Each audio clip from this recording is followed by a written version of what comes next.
দেশের ১৩টি অঞ্চলের ওপর দিয়ে আজ ঘন্টায় ৪৫ থেকে ৬০ কিলোমিটার বেগে অস্থায়ীভাবে দমকা বা ঝোড়ো হাওয়া বয়ে যেতে পারে। একই সঙ্গে বৃষ্টি অথবা বজ্রসহ বৃষ্টি হতে পারে বলে জানিয়েছে আবহাওয়া অধিদপ্তর। অঞ্চলগুলো হলো রাজশাহী, পাবনা, ঢাকা, ফরিদপুর, যশোর, কুষ্টিয়া, খুলনা, বরিশাল, পটুয়াখালী, নোয়াখালী, কুমিল্লা, চট্টগ্রাম ও কক্সবাজার। এসব এলাকার নদী বন্দরগুলোকে ১ নম্বর সতর্কতা সংকেত দেখাতে বলা হয়েছে।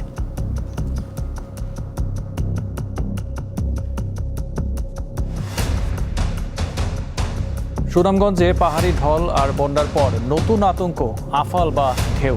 এর তাণ্ডবে দিশেহারা বিশ্বম্ভরপুর উপজেলার বিভিন্ন গ্রামের মানুষ। অনেকে বাঁশ, বালুর বস্তা ও কচুরিপানা দিয়ে শেষ সম্বলটুকু রক্ষার চেষ্টা করছেন, কেউ আবার নিরাপদ আশ্রয়ের খোঁজে ছুটছেন। বিশাল জলরাশির মাঝে ভাসছে গ্রামগুলো, দেখে মনে হয় যেন ছোট ছোট দ্বীপ। এই চিত্র সুনামগঞ্জ হাওরের। একের পর এক ঢেউ আছড়ে পড়ছে। পাহাড়ি ঢল আর বন্যার পর নতুন আতঙ্কে রয়েছে হাওরের মানুষজন।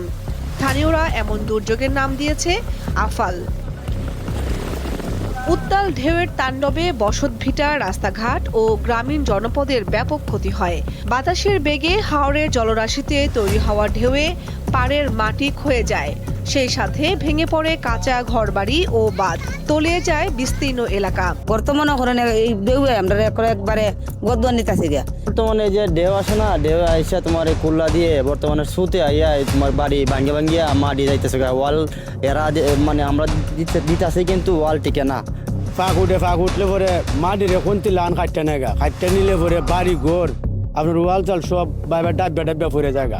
যদি মনে করেন যে সরকারে এই ফুবের বান্ডা কোনোভাবে বেরিবান্ধের মতো দেওয়া হইতো, তাহলে যেমন আমরা বাহাদুরপুর গ্রাম বাঁচলো নে। আমি নিয়ে জওয়াই না বন দিয়া বান দিয়েছি, বাঁশ করে দেও তিরপাল সুপাল দিয়া যা আছে আমরা যেমনই পারছি এমনই রাখছি।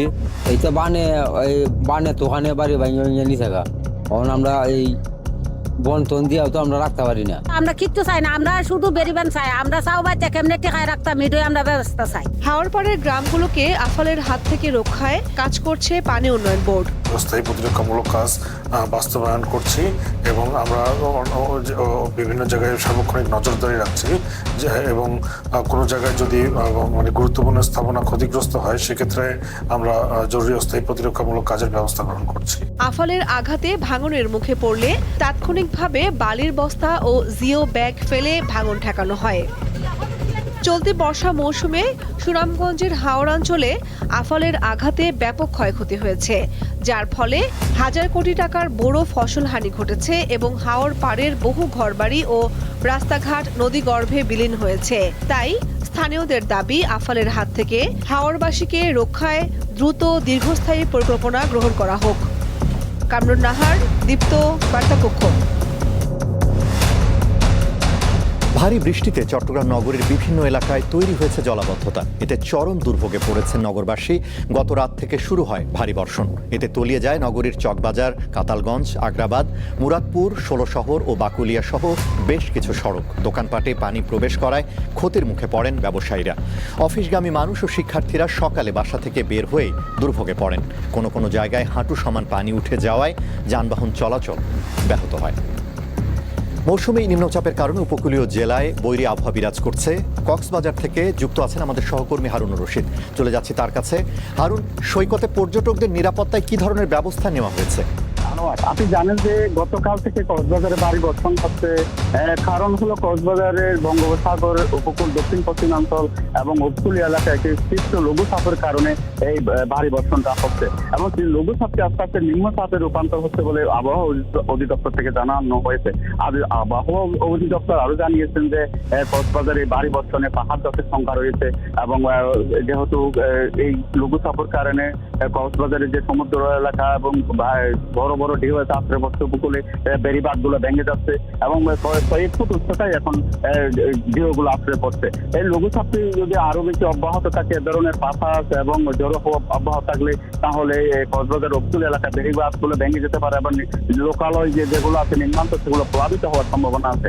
আর পর্যটকদের যে কথাগুলো বলছেন, আসলে কক্সবাজারের পর্যটক গুলো একেবারে নিরাপদে আছে, কারণ কক্সবাজারের যে হোটেল মোটেল জোন অত্যন্ত আবহাওয়া উপযোগী হোটেল মোটেল জোন, এখানে সেরকম কোনো আশঙ্কা নাই পর্যটকদের ক্ষতি হওয়ার। যদিও যারা বিচ নামে তাদেরকে সতর্ক করতে উপজেলা জেলা প্রশাসনের পক্ষ থেকে বলা হচ্ছে যেন এই জ্বরের এই পূর্বাভাসের সময় যেন কেউ যেন সমুদ্র না নামে, গোসল না করে এই ধরনের পর্যটকদের সতর্ক করা হচ্ছে। এবং লাইফ গার্ড কর্মীরা সেখানে কাজ করছে, তারা যে কোনো সময় যে কোনো দুর্ঘটনার জন্য তারা প্রস্তুত আছে বলে জানিয়েছে। তারপরে প্রশাসনের পক্ষ থেকে মাইকিং হচ্ছে পর্যটকরা যেন সতর্ক থাকে। আনোয়ার। পটুয়াখালীর মহাসড়কগুলোতে লাগামহীনভাবে চলছে 3 চাকার বিভিন্ন যানবাহন। নিয়মনীতি উপেক্ষা করে এসব ধীরগতির বাহন যাত্রী ও চালকদের জন্য তৈরি করছে ঝুঁকি। তাই ঘটছে ছোট বড় দুর্ঘটনা। আদালতের নিষেধাজ্ঞা সত্ত্বেও পটুয়াখালী কুয়াকাটা মহাসড়ক সহ জেলার বিভিন্ন মহাসড়কে অবাধে চলাচল করছে অটোরিকশা, নসিমন, করিমন সহ 3 চাকার বাহন। ভারী যানবাহনের গতি ও ওজনের সঙ্গে তাল মেলাতে না পারায় 3 চাকার এই বাহনগুলো প্রতিনিয়ত ঝুঁকিপূর্ণ পরিস্থিতির সৃষ্টি করছে। এছাড়া এসব বাহনের চালকদের অনেকেই অনভিজ্ঞ, আবার অনেকে অপ্রাপ্তবয়স্ক। ওরা কোনো গাড়ির সিঙ্গেল ডাইনে বা ইন্ডিকেটর লাইট, ব্রেক লাইট, ওদের এরম ধরনের কোনো কিছুই নাই। ফাঁকা পাইয়া পিছনে একটা গাড়ি এলে তখনই এটা হেবি হয়ে যায়, ডাইনে বাই কোথাও ঢোকা যায় না, কিন্তু যার জন্য আমাদের দুর্ঘটনা, ওগো বাঁচাতে যে আমাদের দুর্ঘটনা করে। রাস্তা চলতে যারা সাইকেল হইতে পারে, বাস গাড়ির ড্রাইভার হোক, যেই হোক, সবাই একটা নিয়ম জানার দরকার। আসলে মূলত ওই অটোওয়ালারা এই নিয়ম তাদেরকে জানে না। 60-65 টান দেয়, তাহলে তারা রাস্তা ব্রেক করিয়ে লাই, তখন তোমার কিছু করার যাবে, তখন আমরা এমার্জেন্সি পেলে আমাকে দুর্ঘটনা করে। এইখানে সার্জেন্ট পুলিশ যারা ডিউটি করতে আছে, এরা মনে করেন যে যদি এরা কঠোর হয়, এগুলো রোডে চলতে পারে না। লোকাল বাস বা অন্যান্য পরিবহনের ত্রুটি থাকলে মামলা হয়, কিন্তু অবৈধ এসব যানবাহনের মামলা হয় না। প্রশাসন এগুলো বন্ধ না করলে মালিক শ্রমিকের স্বার্থে ধর্মঘটের ডাক দেওয়ার হুঁশিয়ারি দিয়েছে বাস মিনিবাস মালিক সমিতি। দুর্ঘটনা কমানোর জন্য অনতিবিলম্বে এই অবৈধ যানগুলো বন্ধ করার জন্য পটুয়াখালী জেলা বাস মিনিবাস মালিক সমিতি প্রশাসনকে বিশেষভাবে অনুরোধ জানাচ্ছে। যদি বন্ধ না হয়, আগামী দিনে বাস মালিকদের স্বার্থ, 1500 শ্রমিকদের স্বার্থে অন্য কোনো পথের দিকে আমাদের হাঁটতে বাধ্য হব, অথবা আমরা ধর্মঘটের দিকে যেতে বাধ্য হব। মহাসড়কে শৃঙ্খলা ফেরাতে কঠোর নজরদারি অব্যাহত থাকবে বলে জানিয়েছে পুলিশ। জব্দ করে আমরা ডাম্পিংও কিছু দিয়ে দিই, যেগুলো অতিরিক্ত নিয়মকানুনের বালাই করে না। আমরা চাই যে রাফ টাইমে দিনের বেলা যেসব সময় বেশি গাড়ি চলে, হাইওয়েতে যাতে গাড়িগুলো না চলে, ভিতরের রাস্তাগুলোতে চলার জন্য তাদেরকে অনুরোধ করব।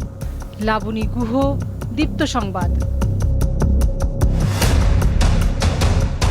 উন্মুক্ত মঞ্চে দর্শকদের সামনে প্রদর্শিত হলো দীপ্ত টিভির নতুন তুর্কি ড্রামা সিরিজ অনন্ত ভালোবাসা। রাজধানীর রবীন্দ্র সরোবরে ধারাবাহিকটির প্রথম ও দ্বিতীয় পর্বের বিশেষ প্রদর্শনী উপভোগ করেন অসংখ্য দর্শক। সঙ্গে ছিল কুইজ, পুরস্কার আর গানের আয়োজন। আমার কাজ করা জরুরি। তুমি তো আগে থেকেই কাজ করছো। প্রেম, সম্পর্ক আর আবেগের গল্প নিয়ে দর্শকদের জন্য দীপ্ত টিভির নতুন তুর্কি ড্রামা সিরিজ বাংলায় ডাবিং করা অনন্ত ভালোবাসা। এর তুর্কি নাম কারা সেবদা।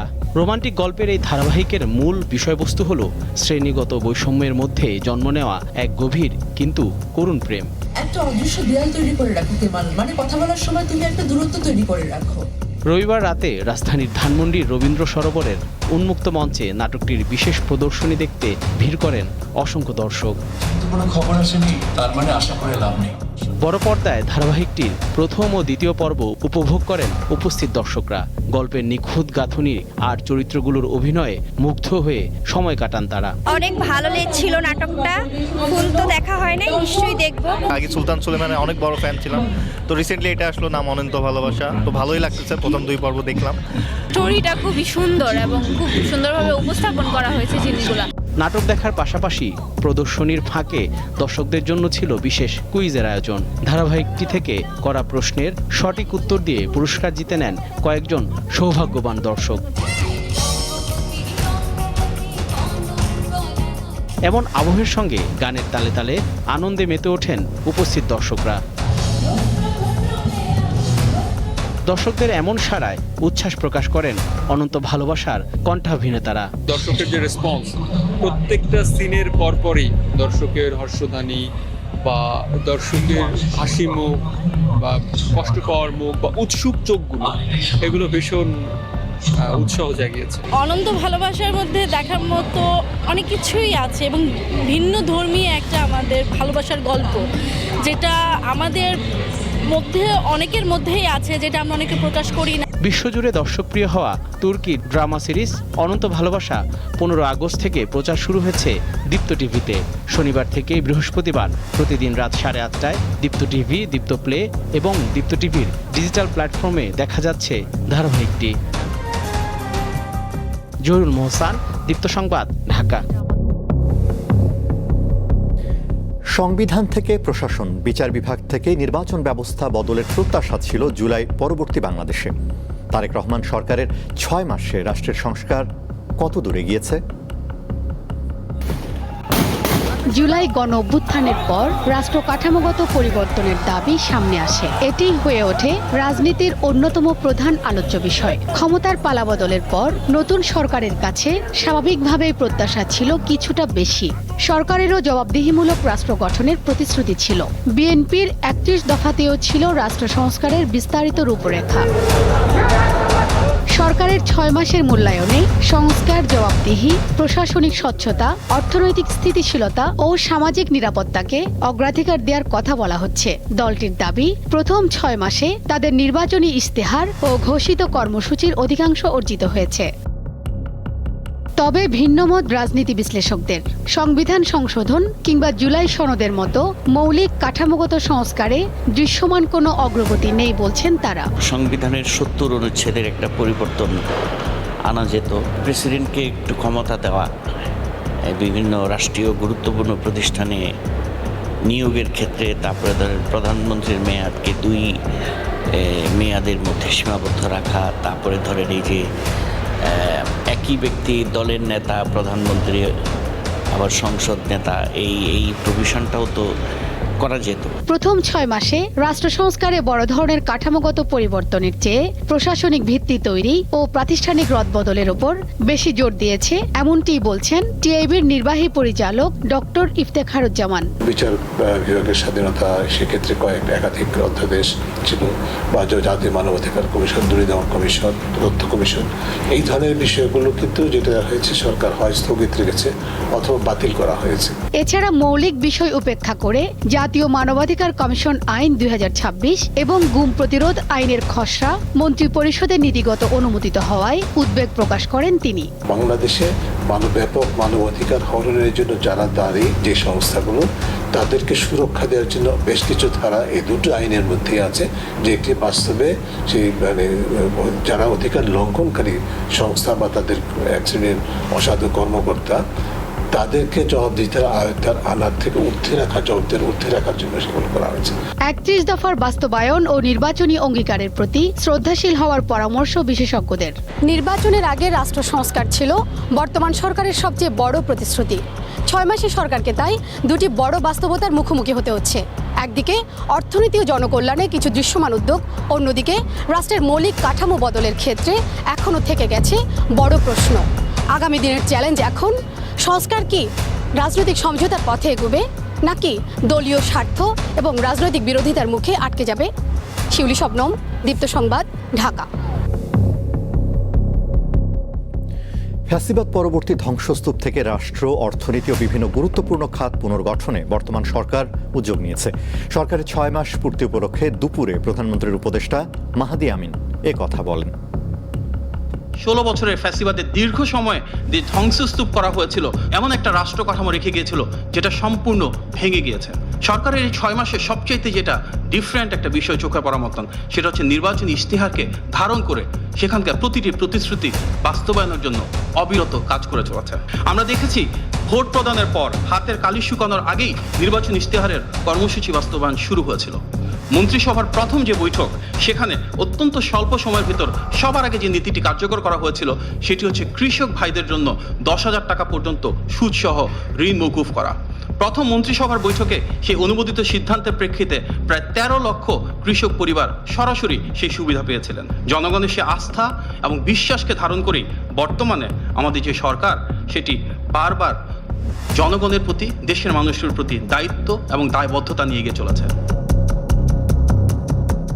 আজ বিএনপি সরকারের 6 মাস পূর্ণ হলো। ফ্যামিলি কার্ড ও কৃষক কার্ড চালু করে সরকার বেশ প্রশংসা পাচ্ছে, কিন্তু গ্যাস বিদ্যুতের সংকট আর আইন শৃঙ্খলা পরিস্থিতি নিয়ে অনেকে হতাশা ব্যক্ত করেছেন।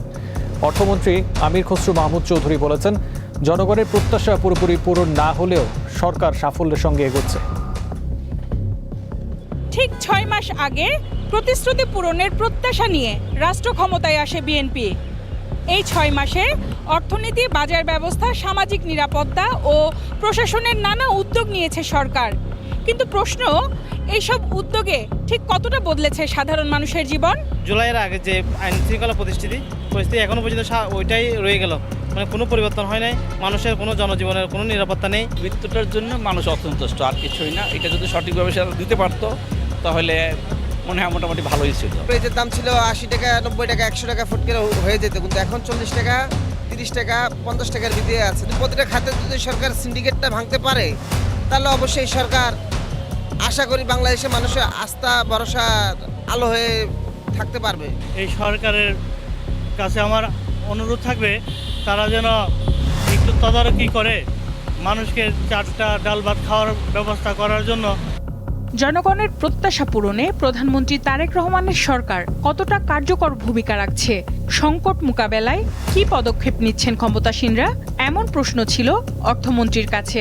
6 মাস তো নর্মাল স্বাভাবিক 6 মাস না। যে অর্থনীতি পেয়েছি এবং যে ধার দেনা থেকে শুরু করে বিদ্যুৎ, গ্যাস থেকে শুরু করে সব কিছুতে ঘাটতি। এমন কোনো এরিয়া না যেখানে ঘাটতি রেখে যায়। এখন তো আমি ঘাটতি পূরণ করতেছি। আমরা এখন চলতেছে উদ্ধার অভিযান, এবং এখান থেকে আমাকে করতে হবে এটাকে স্থিতিশীল করা। পরের পর্যায়ে গিয়ে আমরা সমৃদ্ধির দিকে যাব। এটা তো আগামী 2-3 বছর যাবে এটাকে স্টেবল করার জন্য। আইন শৃঙ্খলা পরিস্থিতি নিয়ে জনমনে উদ্বেগ রয়েছে। বন্ধ হয়নি মব ভায়োলেন্স। এই অবস্থায় জননিরাপত্তা নিশ্চিতে সরকার কতটা গুরুত্ব দিচ্ছে? আইন শৃঙ্খলা বাহিনী তো যে জায়গায় আমরা পেয়েছি, এটা তো একটা বিপর্যস্ত অবস্থা।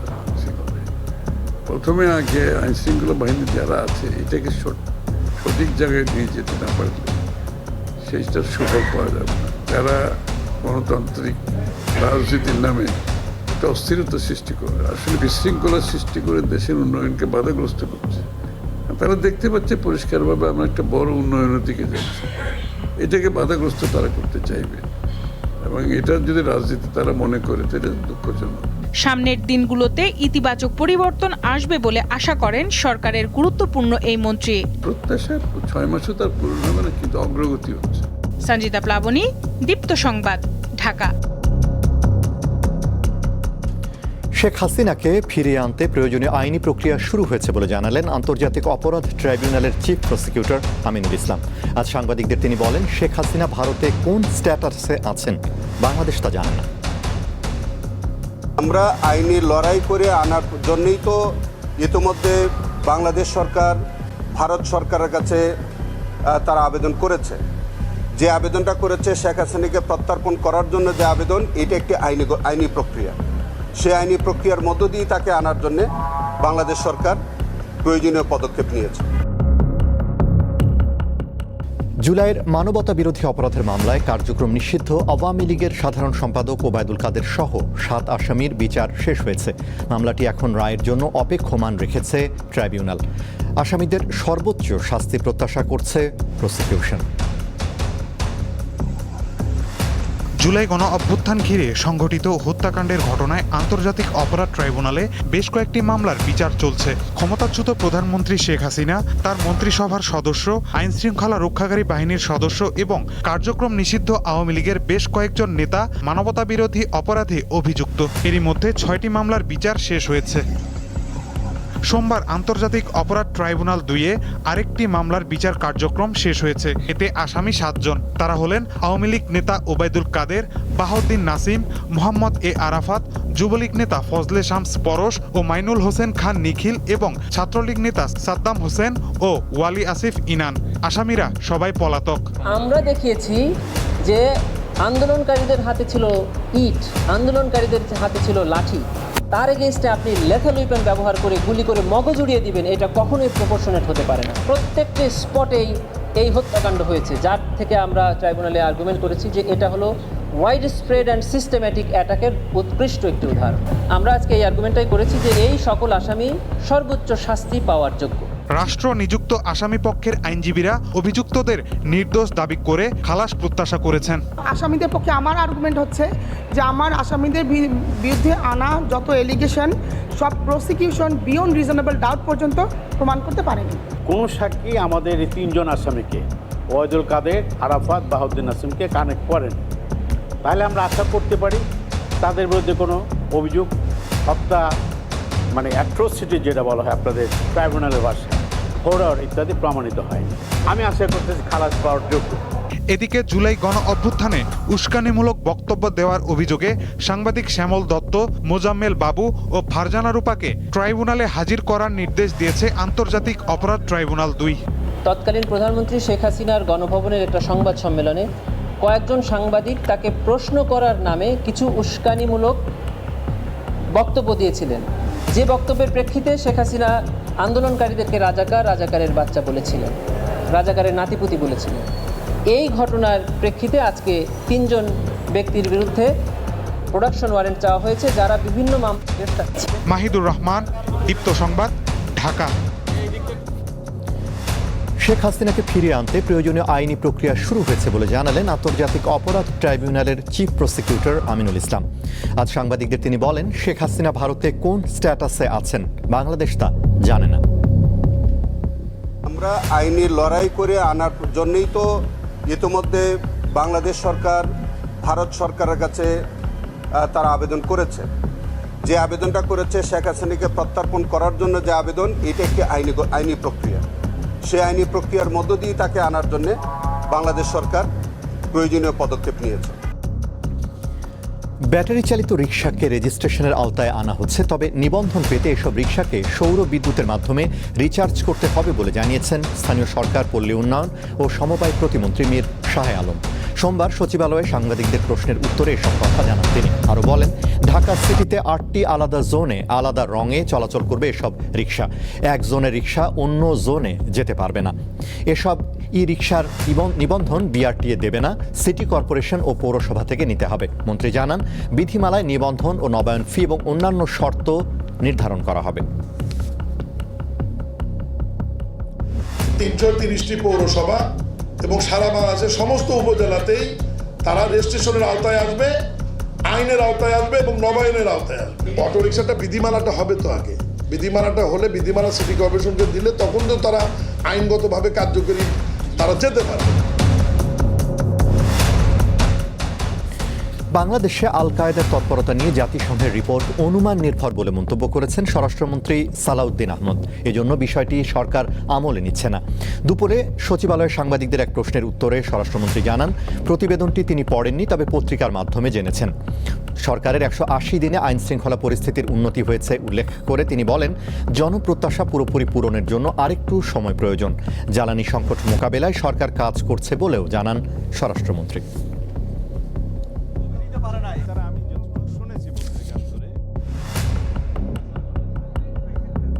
এগুলো আমলে নিচ্ছি না, রিপোর্টও এখনো পড়িনি। তাছাড়া আমি যতটুকু শুনেছি পত্রিকান্তরে, সেটা ওখানে বলা হয়েছে যে তারা একটা এজিউম করেছে আর কি, একটা অনুমান করেছে যে এরকম হতে পারে। তো অনুমান নির্ভর কোনো রিপোর্টের উপর আমরা তো অ্যাকশন করতে পারি না।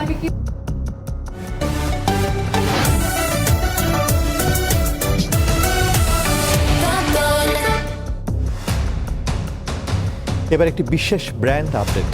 বন্ধুদের জন্য এলো নতুন খবর, আরও স্ট্রং নেটওয়ার্ক আর বেস্ট অফার্স নিয়ে এয়ারটেল এখন সার্কেল। অর্থাৎ বন্ধুদের সঙ্গে কানেক্টেড থাকা, আড্ডা আর যোগাযোগ সব কিছুই এখন আরও সহজ, আরও জমজমাট। আর এই সার্কেলের সবচেয়ে পরিচিত পরিচয় বন্ধুদের সেই 016 নাম্বার। হ্যাঁ, খবরটি একদম নিশ্চিত, বন্ধুদের 016 এখন সার্কেল। বন্ধুদের এয়ারটেল এখন সার্কেল, একই 016 নাম্বার থেকে বেস্ট অফার্স।